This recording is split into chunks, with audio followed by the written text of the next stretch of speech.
আসসালামু আলাইকুম প্রিয় বন্ধুরা, আজকে আমি একটু মাংসের পাকোড়া বানাবো। সব মশলা দিয়ে আমি আগে রেখে দিয়েছিলাম ফ্রিজে কিছুক্ষণ, এখন তেলে ঢেলে দেবো। দেখুন, আজকে প্রথম, জানি না কেমন হবে। দেখুন, খুব সুন্দর লাগছে।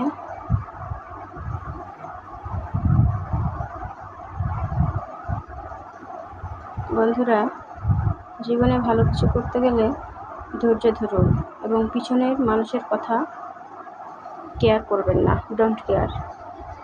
যদি আপনি পরের কথা ভাবেন যে কে কি বলল, তাহলে আপনি কখনো সামনের দিকে এগিয়ে যেতে পারবেন না। পরের কথা ফেলে দিয়ে পিছনে না তাকিয়ে সামনের দিকে দৌড়ান, সামনের দিকে এগিয়ে যান। নিশ্চয় আপনি একদিন সফলতা পাবেন এবং ভালো কিছু অর্জন করতে পারবেন। ধৈর্য ধরুন, পরিশ্রম করুন।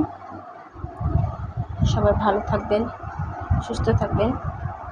সবার মঙ্গল কামনা করে আজকের মতো বিদায় নিলাম। আমার ভিডিওটি যদি ভালো লাগে তো লাইক, কমেন্ট, শেয়ার করে অবশ্যই পাশে থাকবেন। আমিও সবার পাশে থাকবো ইনশাআল্লাহ। আল্লাহ হাফেজ।